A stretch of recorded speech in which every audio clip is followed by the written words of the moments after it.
ये दूसरा एक्सप्रेशन आप लोगों के सामने है और ये तीसरा एक्सप्रेशन आप लोगों के सामने है और आप लोगों से मैं से पूछा है। मैं से वो बड़ी से बड़ी संख्या होती है जो दी हुई संख्या को डिवाइड कर देती है। सबसे बड़ी संख्या 40 है। अगर 40 से इसको डिवाइड करूं तो 4 से 10 बार कटेगा। 10 से मतलब 5 से ये कट जाएगा। ये मतलब अगर 40 से देखें, अच्छा मैं देखता हूं, कॉमन देख लेते हैं, कोई बात नहीं। अगर हम यहां देखें तो मेरे भाई 4 यहां भी है, 54 है, ये 3125 आपके सामने दिया हुआ है। तो 4 को मैं क्या लिख सकता हूं, 2 की पावर 2, और 54 को मैं क्या लिख सकता हूं, 3 की पावर 3, 27 हो जाएगा, 27 दूनी 54 होगा। और 3125 को मैं क्या लिख सकता हूं, 5 की पावर 4, 5 की पावर 5 लिख सकता हूं, ठीक है। 16 को मैं 2 की पावर 4 लिख सकता हूँ। 8 को मैं 2 की पावर 3 लिख सकता हूँ और 5 को मैं ऐसे ही लिखा रहने दूंगा। 32 को मैं 2 की पावर 5 लिख सकता हूँ। 27 को मैं 3 की पावर 3 लिख सकता हूँ और 11 ऐसे ही लिखा रहने दूंगा और 49 को मैं 7 की पावर 2 लिख सकता हूँ। अब उसने मुझसे पूछा है एचसीएफ। एचसीएफ होता है जो हर जगह मौजूद होता है और जो सबसे कम पावर होता है, ठीक है। तो मेरे भाई यहाँ देखेंगे 2 की पावर कितनी है, 2 की पावर 3 है, यहाँ 2 की पावर 7 है, यहाँ 2 की पावर 5 है, तो 2 की पावर 3 जो है इसका एचसीएफ हो जाएगा। आगे बढ़े, छोटी पावर होती है मेरे भाई। 3 की पावर 3 यहाँ मौजूद है और कहीं मौजूद नहीं है। 5 की पावर 5 यहाँ मौजूद है, यहाँ मौजूद है, यहाँ मौजूद नहीं है, तो केवल यही इसका एचसीएफ हो जाएगा। 2 की पावर 3 होता कितना है, 8 होता है। Option number C is the correct answer. Option number C is the correct answer मेरे प्यारे दोस्त। ये पहली संख्या आप लोगों के पास है, ये दूसरी संख्या आप लोगों के पास है और यहां देखें तो तीसरी संख्या एन आप लोगों के पास है, ठीक है। इनका एचसीएफ दे रखा है 12, यानी 12 मेरी वो संख्या है जो इन तीनों को डिवाइड करेगी, यानी सबसे बड़ी संख्या जो है वो मेरी 12 है जो इन तीनों को डिवाइड करेगी, ठीक है, तभी एचसीएफ 12 होगा। अब उसने कहा यदि उनका एलसीएम जो है वो ये बवाल दिया हुआ है तो उसने संख्या एन की वैल्यू पूछी है। अगर एचसीएफ 12 है तो क्या संख्या एन भी 12 से डिवाइड होती होगी? तो ऐसा ऑप्शन देख लो जिसमें 12 आ रहा हो। 12 आने का मतलब है 2 की पावर 2 भी मौजूद हो और एक 3 भी मौजूद हो। ऐसा ऑप्शन देख लो जिसमें ये मौजूद हो 12। तो आपने देखा 2 की पावर 2 नहीं है, ये भी ऑप्शन नहीं होगा। 2 की पावर 2 नहीं है, ये भी ऑप्शन नहीं होगा। 2 की पावर 2 तो है लेकिन 3 नहीं है, ये भी ऑप्शन नहीं होगा। यानी ऑप्शन नंबर डी इस क्वेश्चन का बिल्कुल सही जवाब हो जाएगा, ठीक है मेरे भाई। एलसीएम मेरा वो छोटी से छोटी संख्या होती है जो दी हुई संख्याओं से डिवाइड हो जाएगी, एंड एचसीएफ, है ना। अच्छा, बहुत बार क्या होता है कि हम एलसीएम निकालने की बात करते हैं बच्चे, ठीक है। अब ध्यान से सुनो, मैंने आपसे कहा कि मेरे पास जो है वो 3 फ्रैक्शन है। एक फ्रैक्शन दी हुई है ए अपॉन बी, एक फ्रैक्शन दी हुई है सी अपॉन डी, एक फ्रैक्शन दी हुई है ई अपॉन एफ। ये 3 फ्रैक्शन मुझे दी हुई बेटा। के सामने फ्रैक्शंस लिखी होनी चाहिए। ऐसा नहीं है कि 10 अपॉन 12 लिख दिया। अगर 10 अपॉन 12 2 से कट रहा है तो पहले जब तक कट सकती है तब तक काट दो, ठीक है। अच्छा, मैं आपसे ये कहूं कि अब मुझे इनका एलसीएम निकालना है, तो जो चीज मुझसे पूछी गई है हमेशा न्यूमरेटर यानी कि अंश वाले भाग की वही चीज निकाल दो। जो चीज हाँ जो चीज आपसे पूछी गई है, जो चीज आपसे पूछी गई है, आपसे अगर वो एलसीएम पूछ रहा है तो न्यूमरेटर का एलसीएम निकाल दो। अगर आपसे एचसीएफ पूछ रहा है तो न्यूमरेटर का एचसीएफ निकाल दो। अगर उसने एलसीएम पूछा है तो न्यूमरेटर का हमने एलसीएम निकाल दिया और डिनोमिनेटर का हम लोग एचसीएफ निकाल देंगे, यानी बीडीएफ का हम लोग एचसीएफ निकाल देंगे। ये तब करते हैं जब वो हमसे एलसीएम पूछता है। अगर क्वेश्चन में हमसे मैं से पूछ लिया जाए, मैं निकाल दो, यानी एसीई का मैं से निकाल दो और बीडीएफ का लेसे निकाल दो, बीडीएफ का लेसे निकाल दो। बस याद है एलसीएम पूछ रहा है, जो चीज पूछ रहा है हमेशा न्यूमरेटर की वही चीज निकाल दो। 30 और 32 का एलसीएम निकाल दो और नीचे वाली संख्याओं का एचसीएफ निकाल दो, 31 और 33। वह छोटी से छोटी संख्या जो इन दोनों से कट जाए। तो मेरे भाई दोनों में से 2 कॉमन आ सकता है, यहाँ 15 बचेगा और यहाँ 16 बचेगा। 15 और 16 में से कुछ भी कॉमन नहीं है और जब कॉमन नहीं है तो यही इसका मल्टीप्लीकेशन ही इसका एलसीएम आ जाएगा। वह बड़ी से बड़ी संख्या जो इन दोनों को डिवाइड कर दे, तो इन दोनों को डिवाइड करने वाली कोई भी बड़ी से बड़ी संख्या नहीं है, तो इसका एचसीएफ 1 आ जाएगा। आप देखिए 15 चिक्का 90, 15 चिक्का 90 को जीरो हासिल लगे 9, 15 एकम 15, 15 और 9 24 हो जाएगा मेरे भाई। तो 240 की गुणा 2 में करेंगे तो 480 जो है इन फ्रैक्शंस का एलसीएम 15/16 आप लोगों को दिया हुआ है। कैसे करेंगे इस क्वेश्चन? सबसे पहले काट के लिखिए, 2 तिया 6, 2 चौक 8, यानी एक संख्या आपके सामने, एक फ्रैक्शन आपके सामने 3/4 लिखी हुई है। 2 दूनी 4 और 1 5/2, एक फ्रैक्शन आपके सामने 5/2 लिखी हुई है और ये पूरी सिंपलेस्ट फॉर्म में है। एक फ्रैक्शन आपके सामने 15/16 लिखी हुई है। अब उसने हमसे एचसीएफ पूछा है, तो एचसीएफ पूछा है तो मेरे प्यारे दोस्त क्या ऊपर वाली संख्याओं का एचसीएफ निकालना पड़ेगा? क्या ऊपर वाली संख्याओं का एचसीएफ निकालना पड़ेगा और नीचे वाली संख्याओं का एलसीएम निकालना पड़ेगा? नीचे वाली संख्याओं का एलसीएम निकालना पड़ेगा मेरे प्यारे भाई। तो आपने कहा जी बिल्कुल। अगर मैं आपसे ये कहता हूं वह बड़ी से बड़ी संख्या जो इन तीनों को डिवाइड करें, तो आपने कहा किसी से ये तीनों एक साथ डिवाइड नहीं होंगी, तो एक इस क्वेश्चन का एक इसका एचसीएफ आ जाएगा। अगर मैं आपसे पूछूं वह छोटी से छोटी संख्या जो इनसे पूरी पूरी कट जाए, यानी कि 16 जो है इन तीनों से पूरी पूरी कट रही है, तो इसका जो एचसीएफ आ जाएगा वो कितना आ जाएगा? तो आप सभी बच्चे बताइए वाले क्वेश्चन को सॉल्व कीजिए।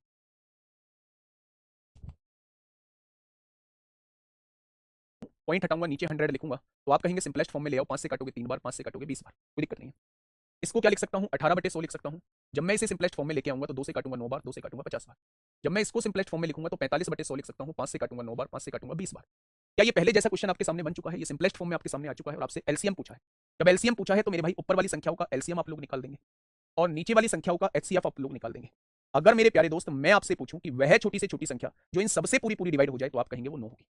अगर मैं आपसे ये पूछूं कि वह बड़ी से बड़ी संख्या जो इन तीनों को डिवाइड कर दे, तो आप कहेंगे इन तीनों को डिवाइड करने वाली बड़ी से बड़ी संख्या 10 हो जाएगी। भाई 10 से ये भी कटेगा, ये भी कटेगा, ये भी कटेगा मेरा, यानी कि 9 को 10 से डिवाइड करेंगे तो इनका एलसीएम कितना हो जाएगा? तो बहुत आसान सा टॉपिक है, केवल 3 मिनट का टॉपिक है, बहुत बड़ा टॉपिक नहीं है और यहाँ से बस बेसिक आप लोगों को जानना है, ठीक है।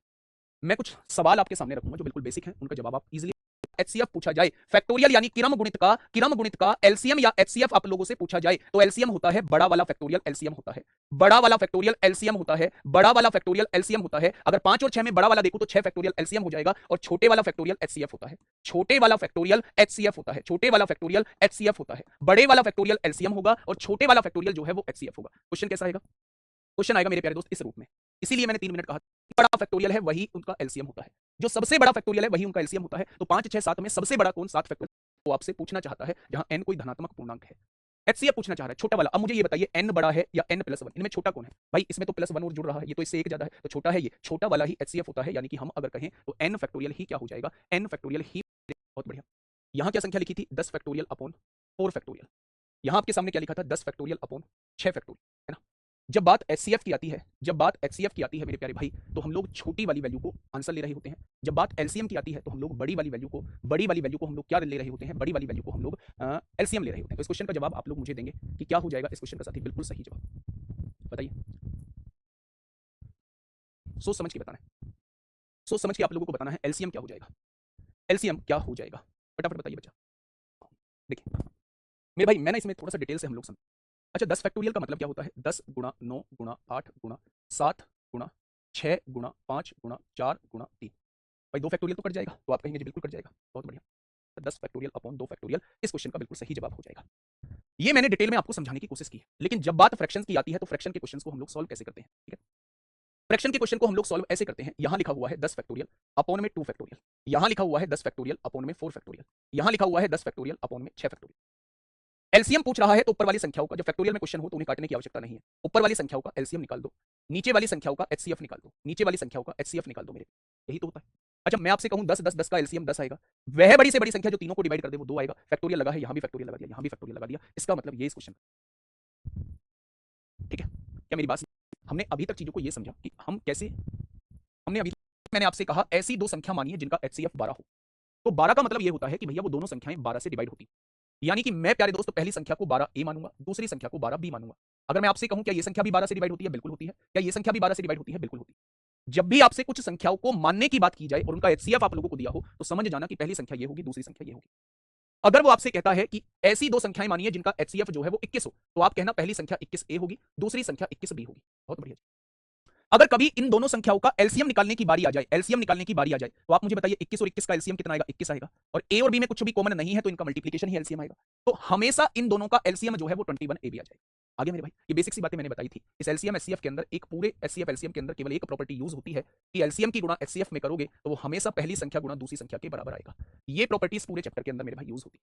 इन सारी बातों को यूज करते हुए कुछ क्वेश्चंस आपके सामने हैं, आराम से उन क्वेश्चंस को पढ़ने की कोशिश करना। ये क्वेश्चन आपसे 2017 में मेरे प्यारे दोस्त एचसीएफ दिया है, उस एचसीएफ की गुणा इस रेशो में कर लो। 15 की गुणा 2 में करोगे पहली संख्या 30 आ जाएगी, 15 की गुणा 3 में करोगे दूसरी संख्या 45 आ जाएगी। अगर वो संख्या पूछता है तो मैं बता दूंगा 30 और 45 मेरी वो 2 संख्या रहेंगी, लेकिन उसने दोनों का एलसीएम पूछा है, यानी वह छोटी से छोटी संख्या जो इन दोनों से डिवाइड हो जाए तो मेरे प्यारे दोस्तों वो 90 हो जाएगी, वो 90 हो जाएगी। इन दोनों से डिवाइड होने वाली संख्या 90 हो जाएगी। तो इन दोनों संख्याओं का एलसीएम कितना? आप संख्या निकालिए। यदि उनका मैसे जो है वो 5 है, 12 पंजे कितना होगा? 60 होगा, 9 पंजे कितना होगा? 45 होगा, और 5 चौक कितना होगा? 20 हो जाएगा। अब मैं आपसे वो छोटी से छोटी संख्या पूछ रहा हूं जो इनसे डिवाइड हो जाए। सबसे छोटी संख्या 90 है, वो 60 से डिवाइड नहीं होगी, फिर 120 है, 60 से हो जाएगी, 45 से नहीं होगी, 60 से भी हो जाएगी, 45 से भी हो जाएगी, 20 से भी हो जाएगी। क्वेश्चन का जवाब ऑप्शन नंबर सी हो जाएगा। क्वेश्चन का जवाब ऑप्शन नंबर सी। इन तीन